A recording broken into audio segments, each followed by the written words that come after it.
She feared my touch until I held her hand and she whispered, "You're not like the others." Echoes of distrust. The silver dropship descended through Lumina's perpetual twilight, its hull gleaming in the light of the planet's 3 moons. Inside, Envoy Terran Voss stared out the viewport, fingers unconsciously tapping his knee as he watched the approaching crystalline spires of the Zarathi capital city. After 3 decades of Cold War following the resource conflicts, he was the first human diplomat permitted to set foot on their homeworld. "Final approach, Envoy," the pilot called. "The Zarathi conclave has transmitted landing coordinates." Terran nodded, straightening his midnight blue diplomatic uniform. The weight of Earth's expectations pressed on him like gravity. One misstep here could reignite the conflict that had claimed millions of lives. "Remember," his security officer muttered, "don't touch them. Not accidentally, not ceremonially. Their telepathy through contact is how they judge intent, and they've judged us harshly since the war." The ship settled onto a gleaming platform of what appeared to be living crystal. Beyond the landing pad, Terran could see a delegation of tall, slender figures waiting. Their purple skin caught the moonlight, making them seem to glow from within. "Time to make history," Terran murmured, more to himself than anyone else. He stepped from the ship into Lumina's lighter gravity, the air carrying scents of something like cinnamon and ozone. The Zarathi delegation stood perfectly still, their large, luminous eyes without pupils, just swirling pools of silver, watching his approach. Their faces betrayed no emotion Terran could recognize. One stepped forward, taller than the rest, wearing elaborately patterned robes that seemed to shift colors with each movement. "I am Elder Thavan," the Zarathi said, voice melodic yet somehow distant. "We welcome you to Lumina, though many of my kind questioned the wisdom of this meeting." Terran bowed slightly, careful to maintain the prescribed distance. "I'm honored by your willingness to speak with us, Elder. Earth seeks genuine understanding after too many years of separation." The Elder's expression remained unreadable. "Words are easily crafted, Envoy Voss. The Conclave has assigned an interpreter to you during these negotiations, one who will know your true intentions." He gestured, and a smaller Zarathi stepped forward from the group. Her silver eyes seemed to shimmer with apprehension, her movements graceful but hesitant. "This is Naya Varel, an empath of significant talent. She will attend all meetings and report on the emotions behind your words." Terran met her gaze, surprised by the youth in her face. Her purple skin had a softer hue than the others, and delicate bioluminescent markings traced patterns along her temples and neck. "I welcome your insight, Empath Varel," Terran said, trying to keep his voice neutral despite his unease at being scrutinized on such an intimate level. Naya inclined her head slightly, but remained silent. The way she held herself, arms crossed protectively over her chest, keeping maximum distance, spoke volumes about her reluctance. The delegation escorted them through corridors of living crystal and into a chamber clearly designed for diplomatic functions. As they discussed quartering arrangements, Terran noticed Naya watching him from the periphery, her silver eyes never leaving him for long. Later, alone in his assigned quarters, Terran reviewed his mission parameters on his datapad. A soft chime announced a visitor, and he opened the door to find Naya standing there, still maintaining careful distance. "The Elder instructed me to explain my role more thoroughly," she said, her voice surprisingly melodious despite its formality. "I must be present for all diplomatic exchanges." "I understand," Terran replied. "Your people have little reason to trust mine." Something flickered in her silver eyes. Surprise, perhaps. "Your understanding is unexpected," she said. "Most humans we've encountered project confidence and certainty about their rightness." "Then you haven't met enough of us," Terran said quietly. "Many of us carry doubt like a second skin." For the briefest moment, curiosity replaced wariness in her expression.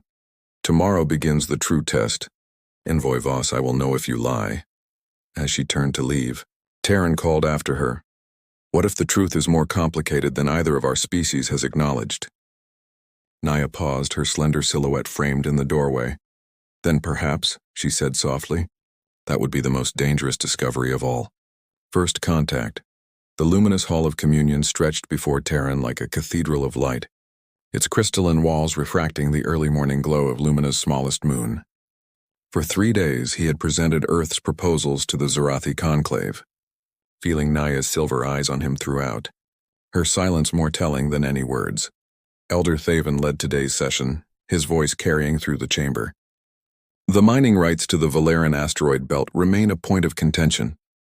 Your kind stripped resources with no regard for ancient Zorathi monuments. Those actions occurred during a time of great misunderstanding. Terran responded carefully. We propose joint oversight of any future operations, with cultural preservation teams from both species. From her position beside the conclave table, Naya's expression changed subtly, the first reaction Terran had seen from her during the formal proceedings. Something about the proposal had resonated. Empath Veril, Elder Thaven turned to her. What do you sense? Naya straightened. The envoy believes in this proposal. There is no deception in his offer of shared stewardship. A ripple of whispers passed through the assembled Zorathi. Joint operations had never been considered before. As the session adjourned for the customary midday respite, Terran found himself walking the crystalline gardens that surrounded the diplomatic complex. The strange glowing flora pulsed with gentle light, responding to movement nearby. They feel your presence, came Naya's voice from behind him. Like all living things on Lumina, they sense energy patterns. Terran turned, surprised to find her approaching willingly. They're beautiful, almost like they're communicating. They are. A hint of pride colored her voice. Everything on our world exists in connection. She hesitated before adding, It's why we found humans so disturbing initially. You exist, separately from each other. Not as separately as you might think, Terran replied. We just express our connections differently. As they walked, Naya maintained her careful distance, but her posture had softened. Your proposal today, it acknowledged our sacred sites. Few humans have ever recognized their importance. Because we never asked, Terran admitted. That's the root of most conflict, isn't it? Assumption without understanding. A sudden rumble interrupted their conversation. The ground beneath them shook violently, and before either could react, one of the towering crystal formations nearby fractured, sending razor-sharp shards cascading toward them. Without thinking, Terran lunged forward, pulling Naya away from the falling debris. They tumbled to the ground, his body instinctively shielding hers as fragments rained around them. Time seemed to stop. Terran became acutely aware of their contact, his hand gripping her arm, her body pressed against his chest. Her skin was warm, softer than he'd imagined, and faintly luminescent where they touched. Naya's eyes widened in shock, not from the falling crystals, but from the connection suddenly forged between them. Her telepathic abilities, activated by touch, were flooding her with his emotions. I should move, Terran said, attempting to pull away, remembering too late the taboo he'd violated. But Naya's hand grasped his wrist, keeping him there. Her silver eyes were wide, swimming with confusion and something else, wonder. You're afraid, she whispered. Not of me, but for me. Yes, Terran admitted. And beneath that, her voice trembled. There's no hatred, no disgust. Her fingers tightened around his wrist. They told us humans felt nothing but aggression and greed when touched. Terran remained still, aware of the profound moment unfolding between them. What do you feel now? Tears gathered in her silver eyes, their surface shimmering like mercury. Loneliness, determination, hope. She looked up at him, truly seeing him for perhaps the first time. You want this peace as badly as I do. Around them, Zorathi guards were rushing forward, alarms blaring through the garden. But for that moment, neither moved, caught in the revelation of first honest contact between their kinds. You're not what I expected, she whispered, an echo of all the assumptions crumbling between them. As the guards pulled them apart, concern about the apparent seismic event overshadowing the forbidden contact, Terran caught Naya's gaze once more. Something fundamental had shifted, a boundary crossed that could never be reconstructed. The touch had lasted only moments, but its implications would echo far beyond the crystalline gardens of Lumina. Hidden connections. This area should be secure, Naya whispered, leading Terran through a narrow passage in the living crystal catacombs beneath the diplomatic quarter. 2 weeks had passed since the garden incident, 2 weeks of stolen glances across negotiation tables, coded messages, and careful planning. The cavern she brought him to glowed with bioluminescent fungi, casting soft blue light across their features. Tiny crystal formations hummed faintly, resonating with the planet's natural energy. The communion caves, she explained. My ancestors came here to meditate and strengthen their telepathic bonds. Few remember these passages now. Taryn gazed around in wonder. It's incredible. Like being inside a living entity. In many ways you are. Naya moved closer, her earlier caution gradually replaced by curiosity. Lumina has its own consciousness networked through crystal and organism alike. It's why we found Earth so silent when we first visited. They settled on a smooth crystal outcropping, still maintaining a small gap between them.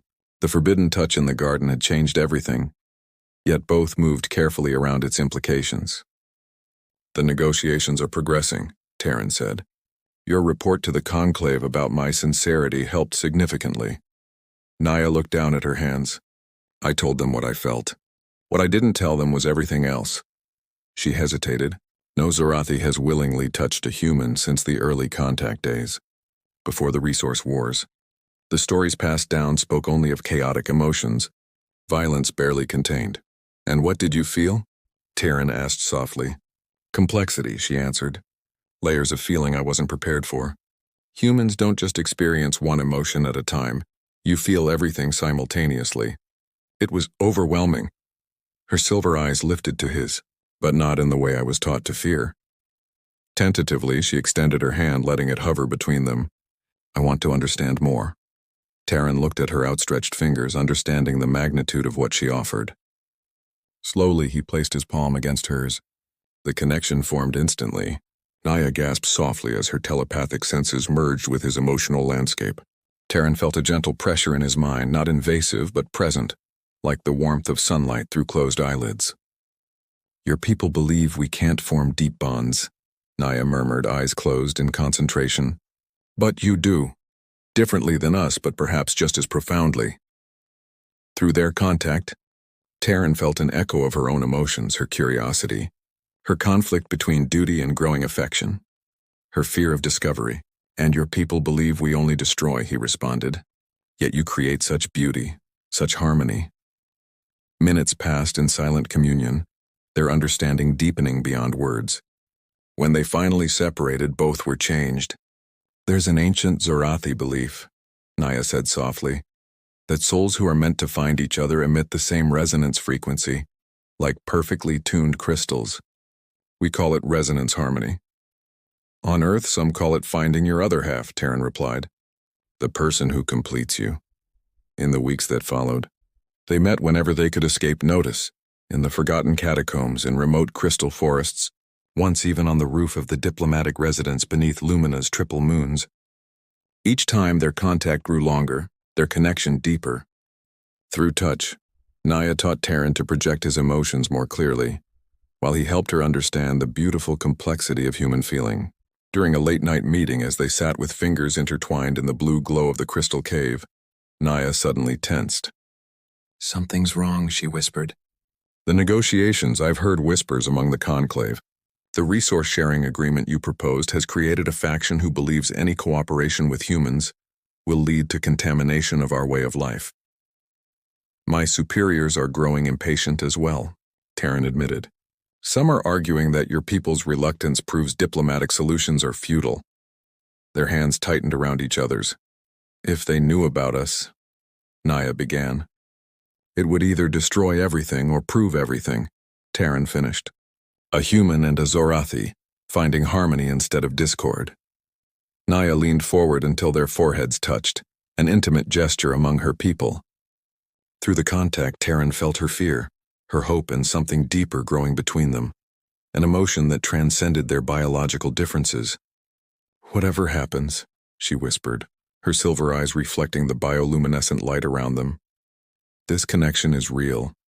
No matter what they tell us about each other, we know the truth now. As they held each other in the secret sanctuary of ancient crystal, neither noticed the faint shadow that moved at the cavern's entrance, nor heard the nearly silent footsteps retreating toward the conclave chambers. Their private understanding was about to become very public indeed. Shattered peace. The emergency summons came at dawn, jarring Taryn from fitful sleep. His communication device pulsed urgently with a priority message from Elder Thaven. Immediate presence required at the conclave chamber. No explanation given. An ominous feeling settled in his chest as he dressed. He hadn't seen Naya since their meeting in the Crystal Caves 3 nights ago, though they'd planned to meet again tonight. Something was wrong. The conclave chamber felt different when Terran entered, charged with tension that made the living crystal walls pulse with darker hues.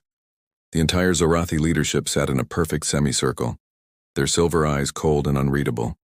In the center of the chamber stood Naya, her posture rigid, her gaze fixed on the floor. Envoy Voss. Elder Thavin's voice carried none of the measured diplomacy of previous interactions. You have violated our most sacred law. Terran's heart sank, but he kept his expression neutral. I'm afraid I don't understand the accusation, Elder. Do not compound your transgression with dishonesty, another conclave member hissed. You were observed in forbidden physical contact with empath Veril, repeatedly, deliberately. From a side entrance, a tall Zorathi male stepped forward. The shadow from the cave, Terran realized. Sentinel Kraz, head of diplomatic security. I followed the empath after noticing changes in her behavior, Kraz stated, his voice devoid of emotion. I witnessed their communion in the ancient caves. They have been meeting in secret for weeks. Murmurs of disgust rippled through the assembly. One elder rose, pointing an accusing finger. You exploited our tradition of truth-seeking to manipulate our empath. This confirms everything we have believed about humans, deceitful, corrupting, using intimacy as a weapon.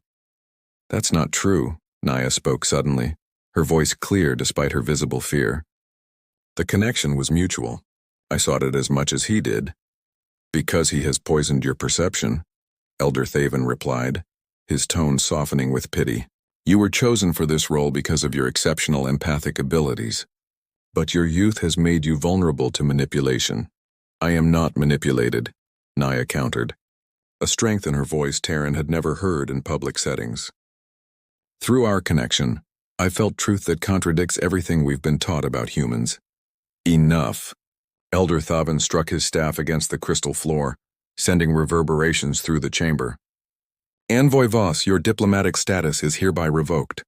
You will be confined to your quarters until arrangements can be made for your immediate departure from Lumina. Terran stepped forward.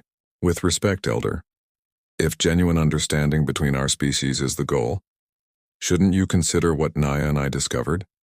That humans and Zorathi can form meaningful connections when barriers are removed?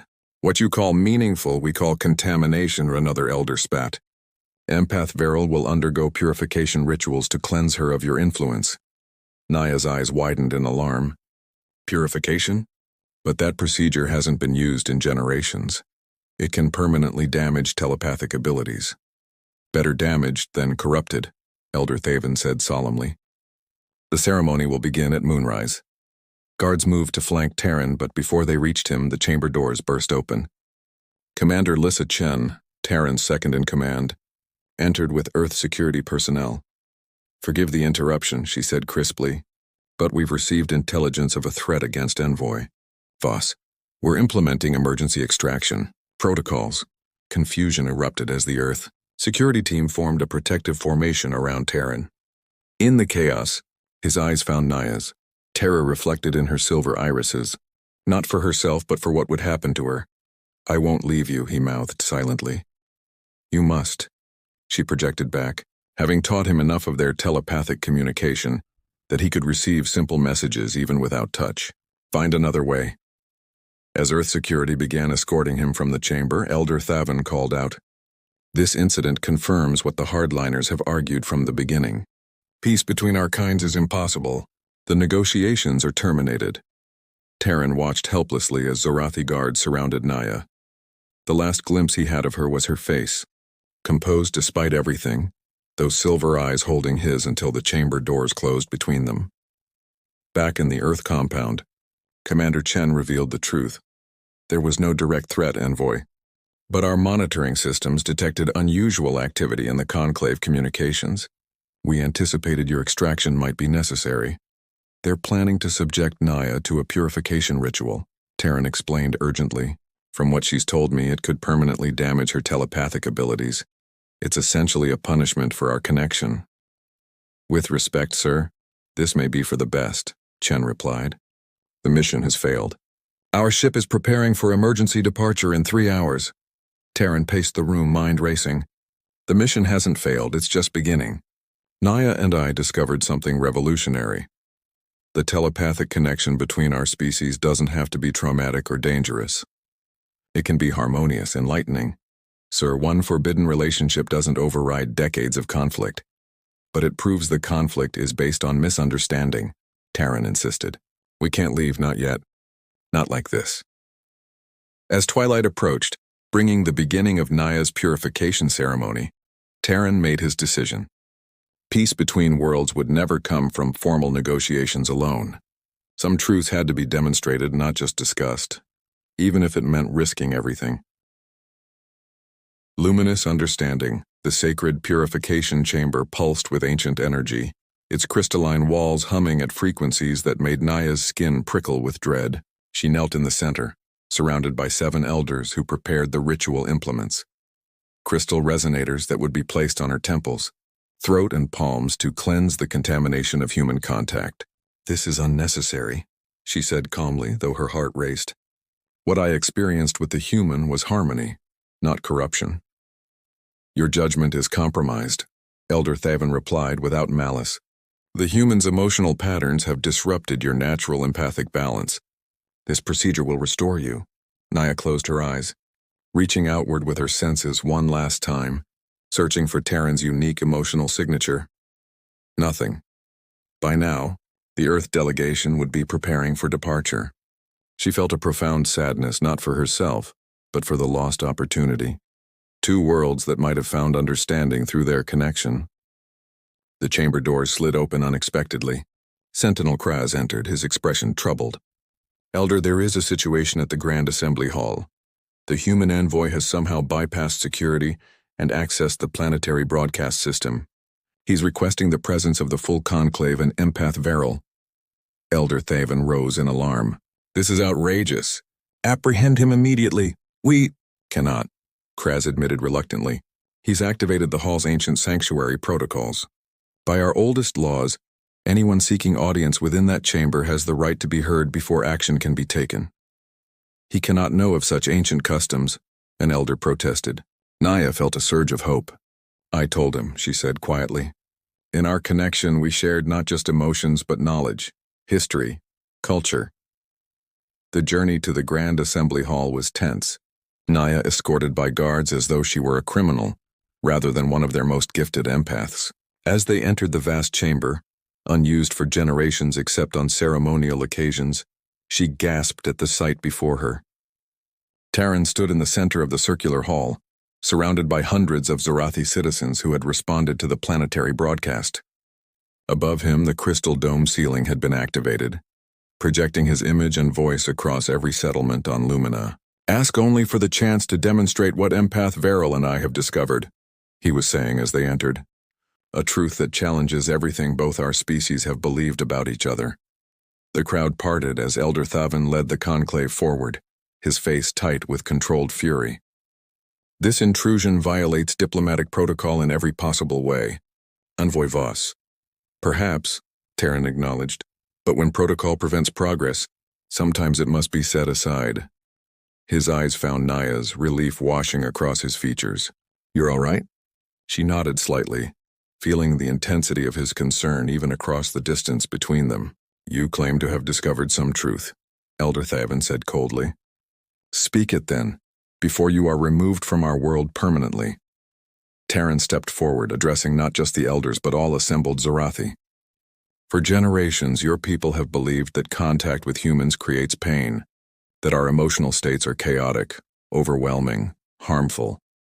This belief originated during the resource wars, when the first contacts were indeed traumatic for your empaths. He moved toward Naya, stopping just short of where she stood with her guards. But what if that's not the full story? What if the emotional trauma came not from human nature itself, but from the context of our meeting? War, conflict, fear? Murmurs rippled through the crowd. Terran continued. Empath Veril and I discovered that in different circumstances, in peace, in mutual curiosity, the connection between our species can be not just tolerable, but enlightening. Theoretical speculation, Elder Thavin dismissed. Not theory. Demonstrated truth. Terran turned to Naya. With your permission? Understanding his intention, Naya stepped forward despite her guard's attempt to stop her. I consent to demonstrate, she announced formally. Before anyone could intervene, their hands met, fingers intertwining. The familiar connection bloomed between them, but this time, Naya projected what she experienced outward. A telepathic broadcast that every Zorathi in the chamber could sense. Gasps echoed throughout the hall as the assembled felt through her what human connection truly could be. Complex, but harmonious. Different from Zorathi emotions, but complementary. Like notes in a chord rather than discordant noise. This is what we found, Naya said, her voice carrying in the sudden silence. Not contamination, but completion. Not chaos, but complexity. From the connection, Terran had learned enough of Zorathi telepathy to add his own projection, clumsy but heartfelt, an offering of his genuine hope for their worlds. An elder stepped forward, wonder replacing suspicion on her ancient face. I remember the first contacts before the wars.